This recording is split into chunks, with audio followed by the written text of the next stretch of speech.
And let's go to Nairobi and catch up with Sara right now. Sara, we've been talking to you throughout the course of the morning. Has the story moved at all since we last spoke? Well, nothing much changed in terms of the situation, in terms of the release of hostages, or even in terms of the arrest of the attackers inside. What we can hear from where we are is sporadic gunfire, sometimes very heavy, and sometimes the usual gunfire that we're used to, what you think is small weapons. We've also seen a lot of Kenya Defense Forces officers moving in to the area where the Westgate shopping mall is, but nobody so far has addressed us. We still have not had any information from the Kenyan government. All right, so the authorities are saying that they are securing more and more of the mall. Do we know how many of the militants have been killed or injured or taken at this stage? Well, what they were saying and what we understand now is one other assailant was shot inside the building. We don't know if his body has been removed, but we know on Saturday when the assault started, one attacker was shot during the violence, and then he went to hospital and he succumbed to his injuries at the hospital.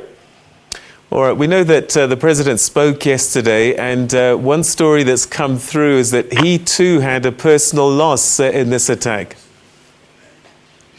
Yes, the president lost his nephew, that is the son, to his sister, and he also lost the fiance to the young man.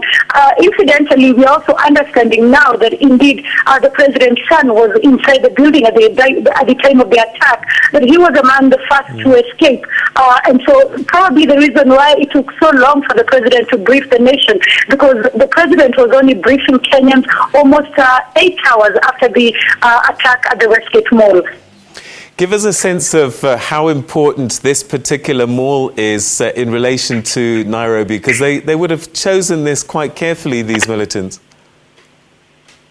Well, it's actually not about the importance. It's the centrality of the mall, the ease and the convenience that shoppers around there, most of them diplomats, upper middle-class Kenyans, members of the guys who work at the United Nations, place on the mall, because from there you have very nice coffee houses, you have all the international brands in terms of clothing, in terms of shoes, a supermarket that you can shop right from something from a child to a wedding gown, so it has become a central point. And also most of the tourists, when they come to Kenya, they will be taken there, go to the rooftop and be able to buy cultural artifacts from Kenya. So it has become a central part of the country, not only in terms of being able to show Kenya as an international country where expatriates can come in and shop and, visit, but also a place where guys can leave the country without having gone, be able to have a feeling of what the country is.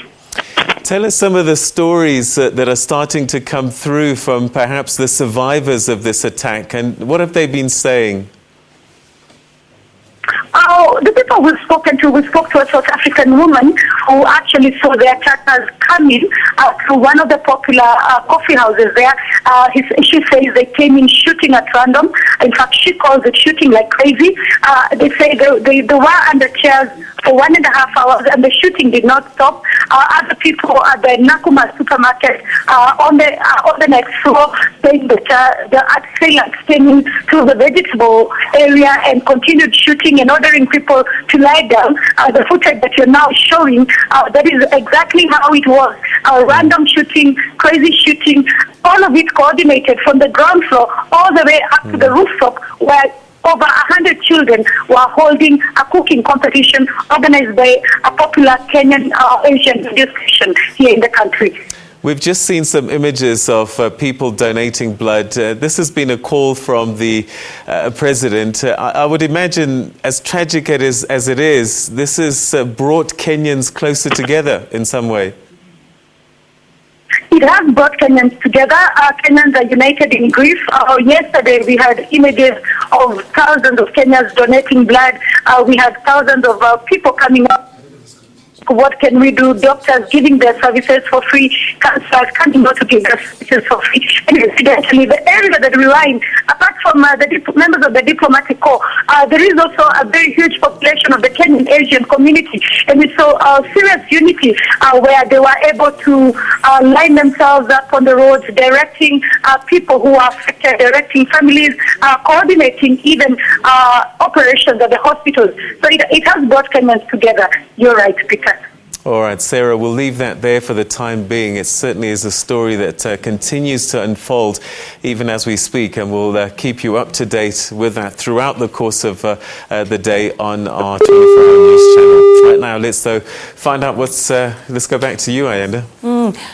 Peter, you know, as you were having that conversation, it just rang so true that the situation remains quite tense in Kenya this morning. You spoke to Zahara a little bit earlier about her new album, Pendula, and she said she wrote the songs there as a prayer to God for Africa in the continent that was full of conflicts. And I think this rings so true that prayers need to be spoken out when it comes to this. The volatility continues there in Kenya. We'll continue to take a look at that story and bring you more information as it becomes available. Well, let's take a look at